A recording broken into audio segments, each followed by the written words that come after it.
अभी तक हमने देखा था कि मीडियस अपनी एबिलिटी को रिवील करती है कि वो एक हफ्ते के टाइम को रिवाइंड कर सकती है। इलेक्शन का रिजल्ट आता है और वो हीरो एसोसिएशन चेयरमैन बन जाती है। इसके बाद वो थर्ड जनरेशन इक्वालिटी की टीम बनाती है जिसमें वो यूटोरिटी को इक्वालिटी का लीडर अपॉइंट करती है। इक्वालिटी मेंबर्स के सिलेक्शन को लेकर सारे हीरोज हैरान हो जाते हैं। मीडियस यूटोरिटी को कहती है कि इस स्पीच के बाद मैं तुमसे बात करना चाहती हूँ, मुझे तुम्हारे एडवाइस की जरूरत है। यूटोरिटी को यकीन नहीं हो रहा कि मीडियस ने उसे इक्वालिटी का लीडर बनाया है। इसके बाद वो मीटिंग में पूछता है, तुम मुझसे क्या छुपाने की कोशिश कर रही हो? मीडियस कहती है कि मैं कुछ नहीं छुपा रही, अगर तुमने मुझसे पूछा होता तो मैंने तुम्हें सब बता दिया होता। यूटोरिटी कहता है कि मेरा इक्वालिटी को ज्वाइन करने का इरादा नहीं है, मैं उन लोगों के संग काम नहीं करना चाहता जिनसे मैं नफरत करता हूँ। मीडियस कहती है कि इसलिए ही मैं तुम्हें उनका लीडर बना रही हूँ। यूटोरिटी कहता है कि तुम्हें क्या लगता है वो मेरी बात मानेंगे? मीडियस बताती है कि अगर तुम इक्वालिटी लीडर बनते हो तो नेक्स्ट इलेक्शन में तुम्हारे जीतने के चांसेस और ज्यादा बढ़ जाते हैं। यूटोरिटी कहता है कि बिना इक्वालिटी ज्वाइन करे मैं नेक्स्ट इलेक्शन को जीत सकता हूँ और रैबिट मेरा कुछ नहीं बिगाड़ सकती।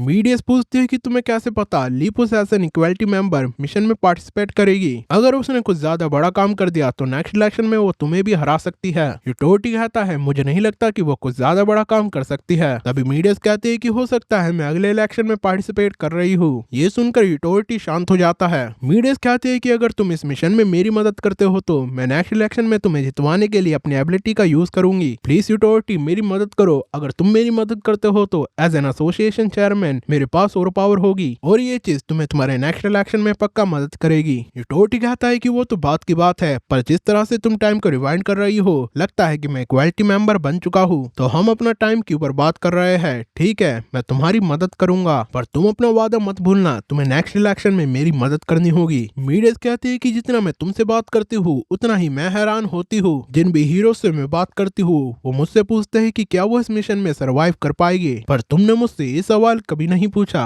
यूटोरिटी कहता है कि जिस फ्यूचर को मैं देख रहा हूँ वहाँ पर डेथ नहीं है, मैं सिर्फ एक ही फ्यूचर को देखता हूँ जहाँ पर मैं हीरो एसोसिएशन चेयरमैन हूँ। तो जल्दी से इस मिशन की प्लानिंग करते हैं और इस काम को अंजाम देते हैं। इसके बाद एक और स्पीच में मीडियस बताती है कि उसने इक्वालिटी मेंबर्स का सिलेक्शन कैसे किया। इसके लिए उसने बाकी हीरोज की भी सहमति मांगी और ऐसे third generation of equality member select किए गए और मीडियस ने इस मिशन को नाम दिया ऑब्लिटरेशन। हीरो एसोसिएशन से फाइट करने के लिए सिंका ने भी वर्ल्ड के कई हिस्सों में अपना इनविटेशन भेजा। हालांकि मीडियस को पहले ही पता था कि कौन कौन सिंका का इनविटेशन एक्सेप्ट करने वाला है, तो उसने इनविटेशन से पहले ही हीरोज को वहां पर भेज दिया और ज्यादा से ज्यादा एबिलिटीज यूजर को रोक लिया और इसी कारण बहुत ही कम यूजर सिंका को ज्वाइन कर पाए। कैनिस कहता है कि ये तो मेरी उम्मीद से भी बहुत कम है। तभी एक यूजर जिसका नाम पटेरा है वो पूछता है कि हमें थर्ड फ्लोर रैंक कैटेगराइज क्यों किया गया है। थर्ड फ्लोर रैंक में पटेरा के साथ साथ सोरोर, न्यूशस, अचीला और बैरस है। अचीला कहती है कि हमें नहीं लगता कि हम उनसे कुछ कम हैं और वहीं बैरुस होंग के बारे में पूछता है। सिंका बताती है कि अगर तुम वॉर में अच्छा परफॉर्म करोगे तो मैं तुम्हारी रैंक को बढ़ा दूंगी और अगर तुमने कुछ खतरनाक काम कर दिया तो मैं तुम्हें रिवॉर्ड भी दूंगी। और रही होंग की बात, वो भी ट्रेनिंग कर रहा है। इसके कुछ समय बाद रात के अंधेरे में सिंका के हाइड आउट पर कई सारी फायरबॉल्स अपीयर होती है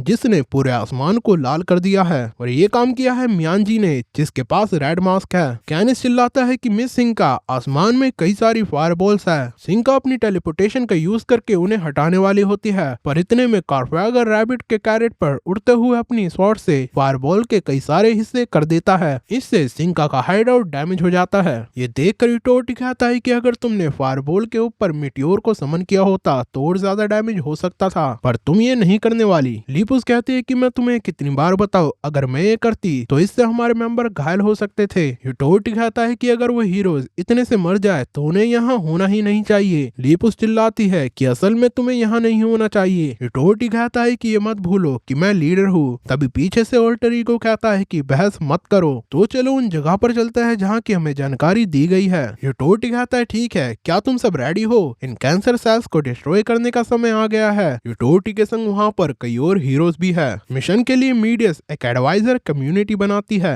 जिसकी incharge of security special type mute है। ये अपनी एबिलिटीज से एक स्पेस क्रिएट कर सकती है जहाँ पर कोई भी साउंड पास नहीं होता। Incharge of guarding special type प्रोफे एके मीडियस का बॉडीगार्ड है और इंचार्ज ऑफ कम्युनिकेशन एक स्पेशल टाइप इडियोपिया है। इसे जीनियस मैकेनिकल इंजीनियर कहा जाता है। एडवाइजरी कम्युनिटी की मीटिंग में ये निष्कर्ष निकलता है, जब तक हमें ये पता न चल जाए कि सिंका कहाँ जा रही है हम कोई एक्शन नहीं ले सकते। म्यूट पूछते हैं कि उन्होंने रुकुलस प्रिजन में एम्प स्ट्राइक कैसे की। इडियोपिया कहता है कि कहीं ऐसा तो नहीं कि प्रिजन में कोई उनका इंसाइडर हो। मीडियस कहते हैं कि इसका पता हम सिंका को मारने के बाद लगाएगी, अभी मिशन पर फोकस करते हैं। इस मिशन के लिए मीडियस ने अपने 2 साल की जिंदगी खर्च की है। इस समय में उसने सोचने, सोने और खाने के अलावा कुछ और नहीं किया। इस प्लान में उसका मेन फोकस हीरोज की डेथ को कम से कम करना था। जब जब उसने डेंजरस सिचुएशन का सामना करा तब तब उसने टाइम को रिवाइंड किया। मीडियस अपने सिर को पकड़ते हुए कहती है कि काश मैं अपनी मेमोरी को याद रखते हुए अपना टाइम रिवाइंड कर पाती। मीडियस तब तक टाइम को रिवाइंड करती गई जब तक वो वैसा फ्यूचर अचीव ना कर ले जैसा वो चाहती थी।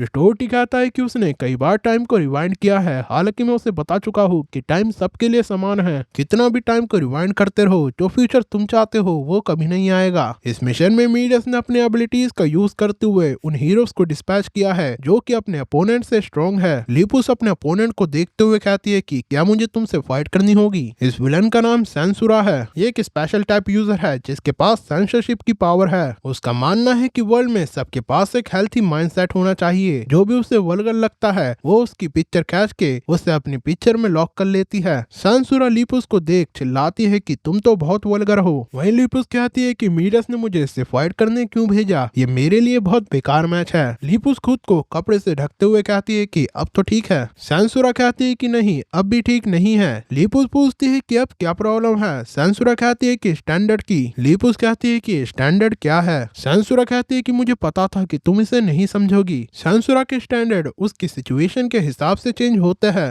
वो कहती है कि तुम्हारे पास एक ऐसी बॉडी है जिसे सेंसर होना होगा, तुम ऐसे कपड़े पहनकर कैसे बाहर निकल सकती हो, तुम एक परवट हो। लिपुस उस पर अटैक करते हुए कहती है कि मुझे ये पसंद है इसलिए मैं ये पहनती हूँ, मुझे रैबिट पसंद है, इसमें गलत क्या है। सेंसुरा डिफीट हो जाती है। लिपुस मीडियस से पूछती है कि तुमने तो मुझे कहा था कि फाइट में मुझे अपर हैंड मिलेगा, पर तुमने तो मुझे मरने के लिए डेंजर सिचुएशन में छोड़ दिया। मीडियस कहती है कि तुम तो एक इक्वालिटी मेंबर हो, इसके बावजूद भी तुम सिर्फ लेवल 3 विलन से फाइट करने में इतना बड़बड़ा रही हो। तुमने कहा था ना कि तुम विलन्स को जान से नहीं मारोगी, इसलिए मैंने तुम्हें उन विलन्स का इंचार्ज बनाया है जो लोगों को जान से नहीं मारते। अगर तुम सेंसुरा से हार भी जाती तो मरती नहीं। हाँ, एक और बात, सेंसुरा ने अपनी पिक्चर में कई सारे लोगों को कैप्चर किया है, अगर तुम उसे मार देती तो हो सकता है कि पिक्चर के लोग भी मर जाते, इसलिए मैंने तुम्हें इससे फाइट करने के लिए भेजा। लिपुस ने सेंसुरा को कैप्चर कर लिया है। सीन शिफ्ट होता है कार्फेगर पर जिसके सामने सोरोर है। वो कहती है कि मैं तुमसे कई समय से मिलना चाहती थी। किसी ने सोचा था कि मैं ऐसे 2 लोगों से मिलूंगी जिन्हें स्वॉर्ड गॉड कहा जाता है। आज का दिन तो बहुत ही बढ़िया है, ये मरने के लिए एक अच्छा दिन है। वो स्वॉर्ड गॉड तासुजीन को याद करते हुए कहती है कि मैंने उससे स्वॉर्डमैनशिप सीखनी चाहिए, पर उसने मुझे ये कहकर मना कर दिया कि अभी उसने खुद ने वो लेवल अचीव नहीं किया है जिसे वो अचीव करना चाहती है। वो अपनी एबिलिटीज रिलीज करते हुए कहती है कि तो बताओ मुझे कि एक स्वॉर्ड का क्या मतलब है। मैंने कई लोगों को इस स्वॉर्ड से काटा है पर अब तक मुझे इसका मतलब नहीं पता चला है। क्या मैं और ज्यादा लोगों को काट कर इसका पता लगा सकती हूँ? कार्फेगर कहता है कि मैंने भी इस रियलाइजेशन के लिए कई लोगों को काटा है, यहाँ तक कि जिन्होंने मुझसे जिंदगी की भीख भी मांगी, मैंने उनको भी नहीं छोड़ा क्योंकि मुझे इस रियलाइजेशन को पाना था। वो राउसा को याद करते हुए कहता है कि पर मुझे वो रियलाइजेशन वहाँ मिली जहाँ मैंने उसे सोचा भी नहीं था। सोरेरा अटैक करने के लिए रेडी होती है। कार्फेगर भी अपनी स्वॉर्ड को निकालता है। वो सोरे को बीच में से काटते हुए कहता है कि स्वॉर्ड वो टूल नहीं है जिसे तुम अपने लिए यूज करो, इसे दूसरों के लिए यूज किया जाता है। इसके बाद सीन शिफ्ट होता है यूटोरिटी पर जिसके सामने पटेरा खड़ा है। वो कहता है कि तो तुम हो यूटोरिटी, तुम तो बहुत ओल्ड हो पर इसके बावजूद भी तुम्हारे पास फाइटर स्पिरिट है। मुझे अफसोस है कि कार्फेगर मुझसे फाइट करने नहीं आया, पर तुम भी बेकार नहीं हो। यूटोरिटी कहता है कि मुझे उन लोगों से सख्त नफरत है जो ऐसे बात करते हैं जैसे कि वो कोई बिग शॉट हो। बातें बहुत हो गई, मैं तुम्हें अभी जान से मार दूंगा। यूटोरिटी पटेरा में एक पंच मारता है। पटेरा उसमें पंच मारने की कोशिश करता है पर यूटोरिटी उसमें एक और पंच मारता है। पटेरा अपना पेट पकड़ते हुए कहता है कि ये पंच बहुत ही हैवी था, मुझे लगता है कि तुमने इसके लिए अपने टाइम को बढ़ाया होगा। वो ट्रांसफॉर्म होते हुए कहता है कि तुम्हें काटने में तो मजा आएगा। तभी यूटोरिटी कहता है कि ये तुम क्या कह रहे हो, अभी तो मैंने अपनी टाइम एबिलिटी का यूज भी नहीं किया। वो पटेरा के फेस पर किक मारते हुए कहता है कि वो तो मेरी नॉर्मल स्पीड थी। पटेरा के फेस से खून निकलने लगता है। यूटोरिटी कहता है कि ट्रांसफॉर्म होने के बावजूद भी तुम मेरे अटैक को डॉज नहीं कर पाए। फिजिकल टाइप में भी कई ग्रेड्स होता है, अगर मैंने अपनी एबिलिटीज का यूज किया तो। तभी पटेरा यूटोरिटी को रुकने की कहता है पर यूटोरिटी स्पीड को 4 टाइम्स करके उसके सिर को फोड़ देता है। वो कहता है कि तुम्हें क्या लगता है कि मैं तुम्हें अटैक करने का मौका भी दूंगा? और ऐसे इक्वालिटी के मेंबर ने बड़ी आसानी से 3rd फ्लोर के क्रिमिनल्स को डिफीट कर दिया। लिपुस ने सेंसुरा को पकड़ा हुआ है, तभी उसके पीछे यूटोरिटी आता है जिसे देखकर लिपुस चौंक जाती है। वो कहता है कि मुझे पता था कि तुम कुछ ऐसी ही बेवकूफी करोगी, तुम इस विलन को क्यों नहीं मार रही हो, अपने बैरियर को हटाओ, तुम्हारे बदले मैं इसे जान से मारता हूँ। लीपूस ऐसा करने से मना करती है। यूटोटी कहता है कि ठीक है, मैं तुम्हारे बैरियर को ही तबाह कर दूंगा। लीपूस अपने मैजिक को यूज करते हुए कहती है कि तुम करके देखो।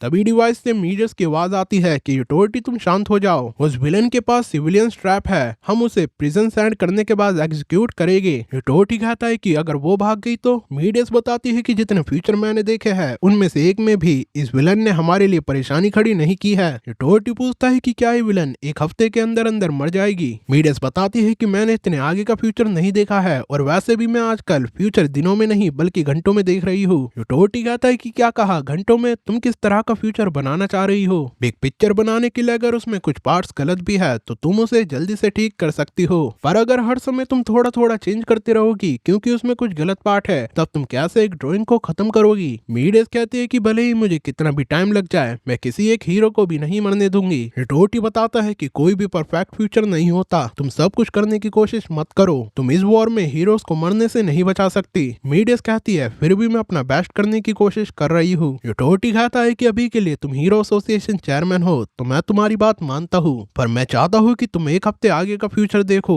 ये देखो कि एक हफ्ते बाद जिएगी और या फिर मर जाएगी। मीडियस फ्यूचर देखती है, वो देखते है कि तासु जिसने हसन को जान से मार दिया है, ये देखकर वो शॉक्ड हो जाती है। वो यूटोटी को बताती है कि फ्यूचर में ये विलन हमारे लिए परेशानी खड़ी नहीं करने वाली, प्रिजन में जाने के बाद ये प्रिजन में रहेगी। यूटोटी कहता है कि फिर ठीक है, और मुझे ये बताओ कि क्या हम इस वॉर में जीते? मीडियस बताती है कि लगता है कि हम जीत जाएंगे, पर अगर ऐसा ही चलता रहा तो हमारे कुछ हीरोज को जान से हाथ धोना होगा। यूटोटी कहता है कि इसमें कोई परेशानी नहीं है। मीडियस कहते हैं कि अगर हम उन हीरोज को सेव कर सके तो हमें उन्हें सेव करना चाहिए, और मैं ऐसा करके रहूंगी भले ही मैं अपना सारा टाइम यूज कर दूं। यूटोटी कहता है कि मैंने तुम्हें बताया ना, तुम्हें मेरे इलेक्शन के लिए भी टाइम को सेव करना है। मीडियस कहते हैं कि वो मुझे याद है। तभी लीपूस ये बात सुनकर कहती है कि क्या कहा इलेक्शन, ये तुम क्या बात कर रहे हो? यूटोटी कहता है ज्यादा जवान मत चलाओ रैबिट, जल्दी से नेक्स्ट एरिया में जाओ। प्रोफेसर मीडियस से पूछता है कि क्या हम वोट जीते? मीडियस बताती है कि लगता तो है कि हम जीत सकते हैं। म्यूट कहती है कि तो फिर हमें मरने वाले हीरोज की संख्या को कम करने पर फोकस करना है। मीडियस कहती है कि पर कुछ तो गड़बड़ है, मुझे अभी तक वो कहीं भी देखने को नहीं मिले हैं। तभी हमें स्टिफनेस, ट्रैपियर, अहोरा, सिंका और होंग को दिखाया जाता है। मीडियस बताती है कि क्या मतलब वो इस वॉर में पार्टिसिपेट नहीं कर रहे हैं, मुझे और आगे फ्यूचर को देखने के लिए थोड़ा और टाइम चाहिए। हीरोज ने मीडियस के इंस्ट्रक्शन को फॉलो किया और विलन्स को डिफीट कर दिया। सीन शिफ्ट होता है सिंका पर। वो कहती है कि एग्जीक्यूशनर्स क्या तुम रेडी हो? तुम सभी ने ये महसूस कर लिया होगा कि समय में कुछ गड़बड़ हो रही है। मीडियस उस लड़की को लगता है कि समय उसकी साइड है पर टाइम हमारी साइड है, चलो चलते हैं, हम उन्हें दिखाते हैं कि हम है कौन। अकीला कहते हैं कि ठीक है मास्टर। बैरस कहता है कि गांग्यू जिसने होंग को हराया था वो कब वॉर में आने वाला है।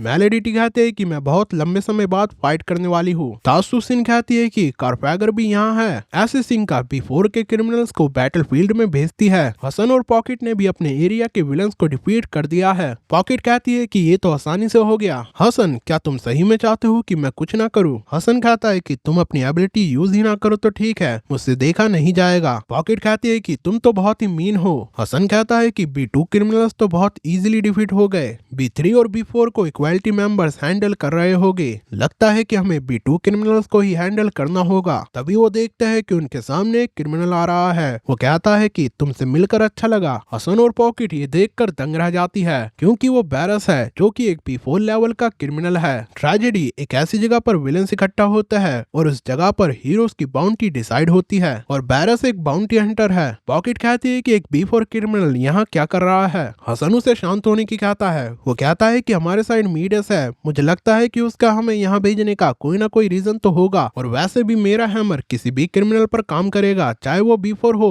और या फिर B5। वो अपना हैमर निकालते हुए कहता है कि हमें साथ काम करके उसकी हेड हटानी होगी, मैं उसके सिर के भवरे पर हिट करूंगा। बैरस कहता है कि क्या कहा, मेरे सिर के भवरे पर? तो तुम उनमें से हो जो अपने हैमर को दूसरे के सिर के भवरे पर मारकर उनकी पावर छीन लेते हो। मुझे याद तो नहीं कि तुम जैसे हीरो पर क्या बाउंटी होगी, पर देखने में लगता है कि तुम्हारी बाउंटी हाई होनी चाहिए। मेरे पास एक क्वेश्चन है, मैं हमेशा से तुमसे पूछना चाहता था। बैरस अपना हेड दिखाते हुए कहता है कि क्या होगा अगर किसी के हेड पर 2 भवरे है। हसन कहता है कि क्या सही में तुम्हारे सिर पर 2 भवरे है, पर इसका मेरे एबिलिटी से क्या लेना। बैरस कहता है कि मेरे पास 2 भवरे है, इसका मतलब तुम्हें 2 जगह पर एक बारी में हिट करना होगा। हसन कहता है कि क्या बात कर रहे हो, सबके सिर पर एक ही भवरा होता है। बैरस कहता है कि अगर ऐसी बात है तो गंजे लोगों का क्या, उनके पास तो कोई भवरा नहीं होता। हसन कहता है कि क्या बकवास कर रहे हो, हर किसी के पास एक सेंटर होता है और गंजे लोगों का सेंटर तो ढूंढना और आसान है। ये सुनकर बैरस कहता है मुझे इसके बारे में नहीं पता था, तो ये न्यू इन्फॉर्मेशन है। हसन कहता है कि गंजों को चढ़ाने से पहले तुम्हें डॉक्टर के पास जाना चाहिए, 2 भवरे होना बाल झड़ने की निशानी होती है। ये सुनकर बैरस गुस्सा हो जाता है, वो कहता है कि मैं तुम्हें कुत्ते की मौत मारूंगा। वहीं हसन कहता है पर मैंने ऐसा क्या कह दिया। बैरस बताता है कि तुमने मुझे वो बता दिया जिसे मैं नहीं जानना चाहता था, तुमने मेरा मजाक उड़ाया है। बैरस अपनी गन निकालता है, वहीं हसन पॉकेट को ट्रांसफॉर्म होने की कहता है। पॉकेट ट्रांसफॉर्म होने लगती है, उसे देखकर हसन और बैरस दोनों कहते हैं कि ये तो बहुत ही गंदी है। पॉकेट ट्रांसफॉर्म हो चुकी है। बैरस कहता है कि तो तुम एक फिजिकल टाइप हो, तुमसे फाइट करके मजा आने वाला है। और वहीं हमें पास दिखाया जाता है जहाँ पर किंगस्टन गांग्यू को फिजिकल टाइप के बारे में बताता है कि फिजिकल टाइप और समनिंग टाइप में कई केसेस में यूजर एक्सटर्नल एनर्जी को कंट्रोल कर सकता है, पर ज्यादातर फिजिकल टाइप अपनी इंटरनल एनर्जी को कंट्रोल करता है। फिजिकल टाइप यूजर की स्ट्रेंथ उसके बर्थ से ही डिसाइड हो जाती है। कुछ लोग सही से ट्रेनिंग ही नहीं करते और गिव अप कर देते हैं, इसका मतलब उनका वैसल उतना बड़ा नहीं होता। अगर उनका वैसल छोटा है तो उनकी एनर्जी ओवरफ्लो करने लगेगी और बढ़ती रहेगी, पर ट्रेनिंग करके इस वैसल को बढ़ाया जा सकता है। हम इस ट्रेनिंग से तुम्हारे वैसल को रिफाइन और स्मूथ करेंगे, तुम अपनी एनर्जी को कंट्रोल करना सीखोगे। क्या तुम्हें पता है जो यूजर अपनी एनर्जी को कंट्रोल कर सकता है वो अपनी एनर्जी को ऑब्जेक्ट में इन्फ्यूज भी कर सकते हैं। बैरस एनर्जी को इन्फ्यूज करके उनकी ओर शूट करता है, वो दोनों बुलेट को डॉज कर लेते हैं। वो बुलेट पीछे बिल्डिंग की ओर जाती है और पीछे की कई बिल्डिंग्स डिस्ट्रॉय कर देती है। ये देखकर हसन और पॉकेट दोनों हैरान हो जाते हैं। इसके बाद बैरस अपनी रस्सी में एनर्जी को इन्फ्यूज करके उन दोनों को पकड़ लेता है। वो बताता है कि तुम दोनों अब कुछ नहीं कर सकते, मैंने अपनी एनर्जी को इस रस्सी में इन्फ्यूज किया है। तुम्हें लग रहा होगा कि ये रस्सी स्टील से भी ज्यादा मजबूत है, अब मैं आसानी से तुम्हारी चमड़ी उधेड़ सकता हूँ। तभी गांग्यू उसके पेट में घूसा मारता है। अचानक से गांग्यू वहाँ पर आ गया है। इस पंच से बैरस दूर उड़ते हुए जाता है। किंगस्टन ताली बजाते हुए कहता है कि नॉट बैड, तुम जल्दी ग्रो कर रहे हो, बस तुम्हें ऐसे ही अपनी एनर्जी को फील करते हुए मूव करना है। तो चलो देखते हैं, हो ये बंदा वार्म अप के लिए एकदम परफेक्ट है। बैरस खुद को संभालता है। किंगस्टन गांग्यू से कहता है कि मैं चाहता हूँ कि तुम अपनी स्पेशल टाइप एबिलिटी को मिक्स करते हुए उसमें हिट करो जैसा तुमने प्रैक्टिस में किया है, और अगर तुम उसे एक पंच में मार देते हो तो तुम फेल हो जाओगे। तुम्हें कम से कम उस पर 2 से 3 टेक्निक्स यूज करनी है। गांग्यू कहता है कि ठीक है। बैरस खड़े होते हुए कहता है कि मुझे एक सैंडबैग की तरह ट्रीट किया जा रहा है। वहीं किंगस्टन बैठते हुए कहता है कि मैं यहाँ बैठकर इस फाइट के नजारे लेता हूँ, तो दिखाओ मुझे कि तुम क्या करने वाले हो मेरे डिसाइपल। ट्रेजेडी एक बाउंटी साइट जैसे हीरो एसोसिएशन को टियर सिस्टम पर बेस्ड किया गया था, इस जगह पर इन हीरोज की टियर बेस्ड बाउंटी भी रिलीज हुई थी। बैरस ने इक्वालिटी कैंडिडेट कॉनेस को मारकर सबसे बड़ा रिवॉर्ड हासिल किया था। उसको मारने के बाद उसने रिवॉर्ड के साथ रिटायरमेंट ले ली। उस समय वो सिर्फ बाउंटी को मजे के लिए चेक किया करता था। वो नोटिस करता है कि मार्केट में कई सारे नए हीरोज आ गए हैं, पर एक दिन उसकी एक बाउंटी पर नजर पड़ती है जिसने उसका ध्यान आकर्षित कर लिया, और वो बाउंटी थी गांग्यू की। हालांकि गांग्यू एक इक्वालिटी मेंबर था, पर अभी तक उसकी कोई बाउंटी डिसाइड नहीं हुई थी। इसको लेकर बैरस बहुत क्यूरियस था। उसने इसके बारे में ट्रेजेडी से भी बात की। उन्होंने उसे बताया कि वो उसकी बाउंटी को डिसाइड नहीं कर पा रहे क्योंकि गांग्यू ने कभी किसी से बैटल नहीं की, तो उनके पास उसकी कोई इन्फॉर्मेशन नहीं है। वो इन्फॉर्मेशन के लिए बैरस को गांग्यू से फाइट करने के लिए कहते हैं, पर बैरस उनका ऑफर ठुकरा देता है। बैरस कहता है कि मैंने उस वक्त तुम्हारे बारे में इतना नहीं सोचा था, पर मैंने सुना है कि तुमने हुआंग को डिफीट किया है, तो इसलिए मैं तुम्हें यहाँ चेक करने आ गया। वो गांग्यू की ओर फायर करते हुए कहता है कि तो बताओ मुझे कि तुम्हारी क्या वर्थ है। बुलेट्स गांग्यू की ओर आती है, पर गांग्यू उसे अपने हैंड से डिफ्लेक्ट कर देता है। इसके बाद वो अपनी स्पेशल एबिलिटी को मिक्स करते हुए उसमें पंच मारता है। इससे बैरस हवा में उड़ जाता है और इसके बाद गांग्यू उसमें कई सारे पंचेस मारता है। बैरस सोचता है कि अब पता चला कि इस पर क्यों कोई बाउंटी नहीं थी। इसके बाद गांग्यू अपने फाइनल पंच से अटैक करता है। बैरस कहता है कि गांग्यू सही में तुम्हारी बाउंटी का कोई भी पता नहीं लगा सकता। गांग्यू उसमें पंच मारते हुए उसे जान से मार देता है। हसन सोचता है कि उसने बिफोर क्रिमिनल को बड़ी आसानी से मार दिया। मैंने सुना था कि वो ट्रेनिंग कर रहा है, पर मुझे ये नहीं पता था कि वो किंगस्टन के अंडर ट्रेनिंग कर रहा है। हसन चिल्लाता है कि किंगस्टन तुम मुझे भी ट्रेन करो। पॉकेट कहती है कि मैं भी ट्रेन होना चाहती हूँ। किंगस्टन कहता है कि तुम दोनों भाड़ में जाओ। हसन कहता है कि मुझे मीडियस पर डाउट नहीं करना चाहिए था, इसलिए उसने हमें यहाँ पर भेजा। पॉकेट कहती है कि मुझे तो लगा था कि हम मरने वाले हैं। मीडियस मीडियस का नाम सुनकर किंगस्टन को मीडियस की याद आती है। उसे लगा था कि मीडियस की एबिलिटी टोटी के बराबर है। किंगस्टन उसे देखते हुए सोचता है कि लगता है कि ये फ्यूचर को एक्सपीरियंस करके वापस आ सकती है। इसका मतलब ये जैसा चाहे वैसा फ्यूचर बना सकती है, पर ये तो बहुत बोरिंग है। कैसा रहेगा कि मैं इसे जान से मार दूं। तभी उसे पैजिर से हुई कन्वर्सेशन याद आती है। पैजिर कहता है कि मैं गांग यू को तुम्हारे हवाले सौंपता हूँ, पर अगर आगे हमें परेशानी होती है तो मैं आशा करता हूँ कि तुम समझोगे कि वो तुम्हारे हवाले नहीं रहेगा। किंगस्टन कहता है कि क्या तुम मुझे डरा रहे हो।